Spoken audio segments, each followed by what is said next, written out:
Baik. Hak duduk dalam UMNO ni pun tuan-tuan, dia ada dua jenis. Satu yang ada kepentingan. Itulah. Dia pun bukan UMNO sangat. Hak kedua gila. Gila. Orang kalau orang ni siuman dia tak mau UMNO kan. Orang siuman dia tak mau UMNO, dia tolak UMNO. UMNO ni makna humuk macam lebih kurang yang kita dah baca nyanyuk lah ni. Humuk tua lah. Kan? Jadi tengok dia kata, Allah akan kembali kita kepada serendah-rendah darjat. UMNO telefon bah.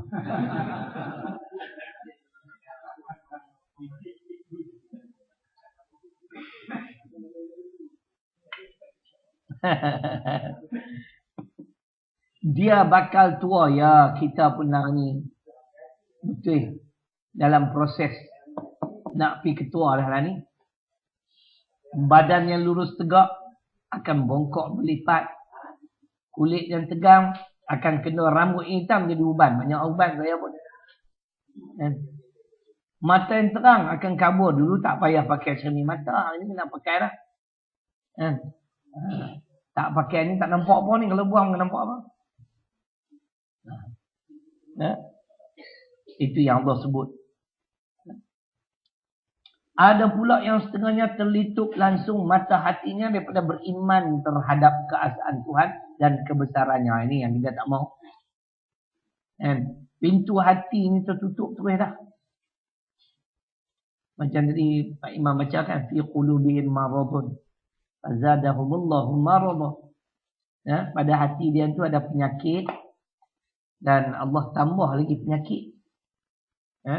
Penyakit hati. Hati ni benda yang Nabi sebut, inna fil jasadi mudghatan idza salahat salahal jasadu kullu wa idza fasadat fasada jasadu kullu ala wa hiya qalbu. Ayatnya di mana? Dalam hati mereka, golongan yang munafik itu terdapat penyakit. Apa dia penyakit dia? Syak dan hasad dengki. Syak tu dia ragu. Ni orang munafik. Orang beriman dia tak ragu dengan Quran. Dia tak ragu dengan hadis. Kalau kita duk syak tu munafik kan. Belah sana pun tak, UMNO pun tak, PAS pun tak, tu munafik kan. Dia dua iman dan kufur. Penyakit syak dan hasad dengki. Hasad dengki ni penyakit orang munafik. Dia sebut. Maka Allah tambahkan lagi penyakit itu kepada mereka. Sebab itu Nabi kata sesungguhnya dalam jasad manusia itu ada segumpal daging. Bila daging ini baik, keseluruhan jasad menjadi baik. Bila daging ini tidak baik, keseluruhan jasad menjadi tidak baik. Ketahuilah itulah hati. Dan penyakit hati yang paling ketara adalah syirik. Yang kedua, mendustakan kebenaran yang dibawa oleh Nabi SAW. Yang ketiga, kufur, hasad dengki, takabur, dusta. Cakap bohong tu, penyakit hati ya. Saya pernah cerita dah orang cakap bohong. Pak Ji tak pernah dengar ni. Malam ni kita cerita macam. Boleh lah, kita cerita. Dua beranak kuat cakap bohong. Kalau ustaz pun kuat cakap bohong, habis. Tak cerita ya? Tak cerita dua beranak cakap bohong. Oh, tak pernah dengar. Malam ni kita cerita. Ada mereka ni satu keluarga memang kuat cakap bohong daripada bini, pak dan anak. Anak lelaki. Dusta ni penyakit hati. Suka berdusta.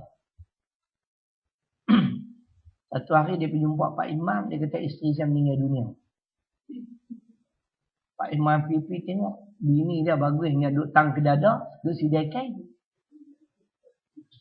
Pak Imam cari siapa? Tak carilah laki hang kata hang mati. Dia kata kena dah Pak Imam ni. Bini bentar, laki ni haprak kuat pembohong.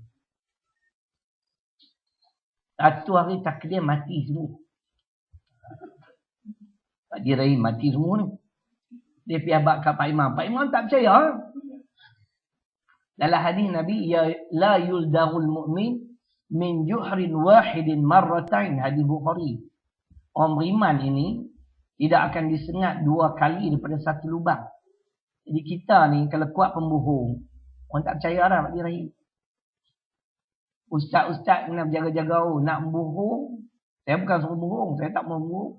Kalau nak bohong, plan elok-elok. Tu ni dia telefon pergi kat tempat kuliah tu, orang yang nak anjur kuliah.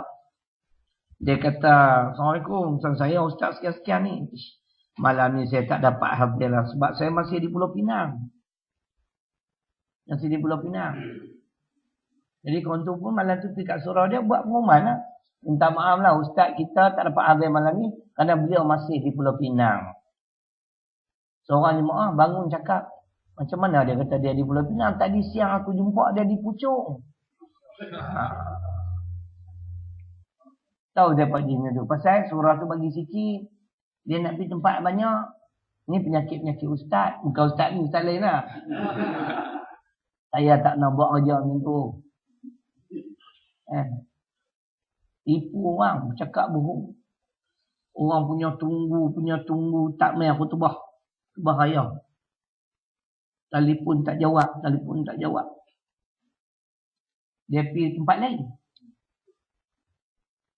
Dia jawab, saya tak sihat ni.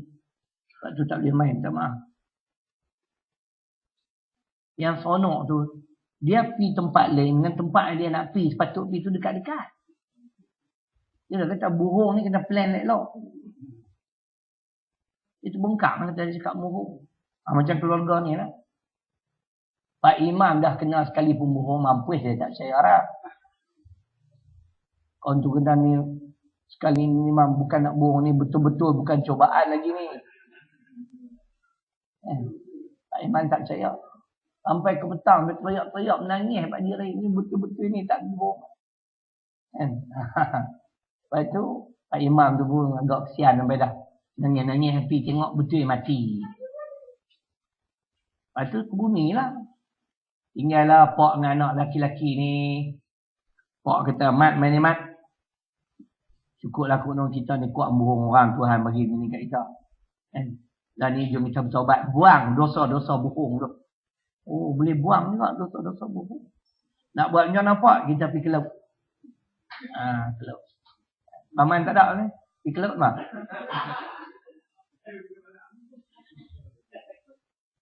Walaupun naik lah sampan, kayu dengan laut. Pak dia kata, Mat, hang terjun dulu. Niatlah nak buang dosa pembohong ni.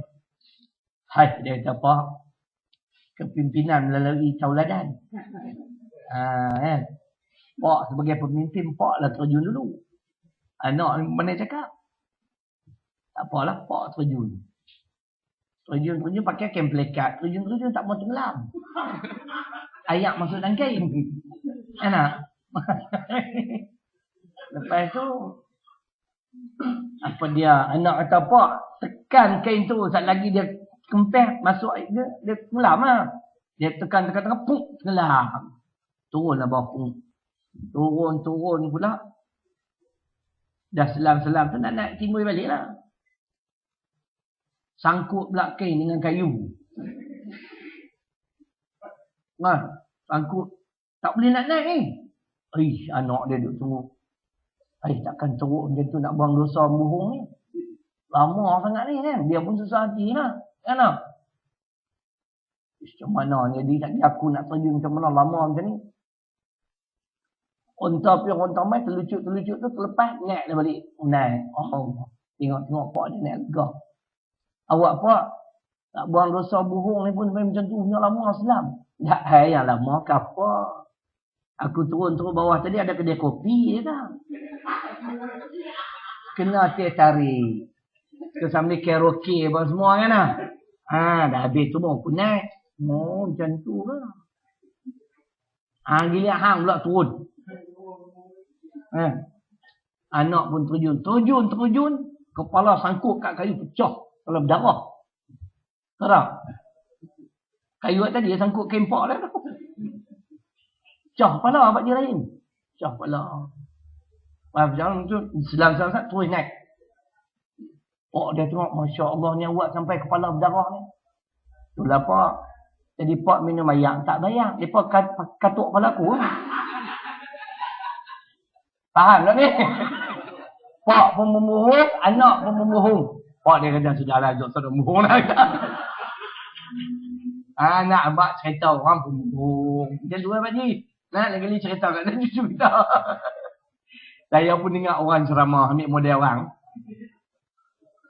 Tapi itu dia lah cerita memohon. Ini penyakit hati. Penyakit hati yang paling ketara adalah syirik. Nombor satu sekali. Membatalkan Islam dan iman. Kalau dikaitkan dengan syirik akbar, batal Islam dan iman. Syirik kecil tu dia membatalkan pahala amalan.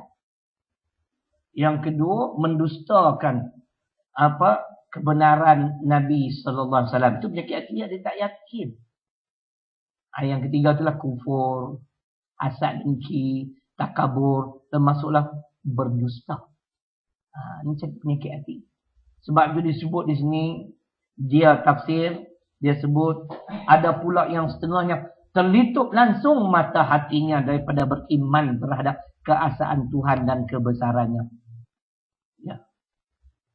Ni kalau hati jenis ni habis. Dulu kita habaq dah, penawar hati itu ada banyak cara. Kalau kita tengok tuan-tuan, peristiwa Isra' wal Mi'raj pun, Nabi sebelum diperjalankan pada malam tu, hati dia dibersih dengan ayat Hamzah. Makna kita perlu mengadakan pembersihan jiwa. Jiwa perlu dibersih. Hati perlu dibersih. Nabi kata kalau baik, baiklah seluruh jasad. Tak baik, tak baik seluruh jasad. Ketahuilah itulah hati. Jadi jiwa ni perlu dibersih. Kalau Nabi nak bertemu dengan Tuhan pun, hati beliau, hati Nabi SAW dikeluarkan, dicuci dengan ayat Zam-Zam. Dan apatah kita. Jadi pembersihan jiwa ni macam-macam cara. Taubat, amal soleh, musibah, sedekah. Itu di antara semualah cara-cara untuk membersihkan jiwa. Taubat di antaranya dapat membersihkan jiwa. Amal soleh dapat juga membersihkan jiwa. Musibah yang ni kita minta perlindungan. Kita dilanda kemalangan. Dulu kita manusia cukup tak berguna di dunia ni. Kena aksiden, atau berubah kerana aksiden. Ada juga melalui musibah jiwa jadi bersih. Ini kita minta perlindungan. Sedekah juga dapat membersihkan jiwa. Paling tidak pun bersihkan jiwa kita supaya tidak kedekut, tidak bakhil. Itu dia anggap. Jadi soal hati soal besar, yang perlu kita gilakkan selalu hati kita. Maka mereka itu bakal dihumban ke dalam api neraka yang paling ke bawah sekali. Siapa dia? Orang yang mata hati dah tertutup, tak mau beriman pada Allah. Cakaplah lembut pun dia tak terima, keras pun tak terima, bagi ayat Quran, dalil hadis pun tak terima. Orang macam ni bagi saya lah, tak payah berdakwah lah. Buang masa. Sebab berlaku terhadap diri Nabi. Nabi didatangi oleh segolongan musyrikin, pembesar-pembesar musyrikin Mekah. Orang buta main, Nabi tak layan. Nabi duduk tumpu kat mereka. Kalau yang ni masuk Islam, puak-puak ni cukup bagus lah.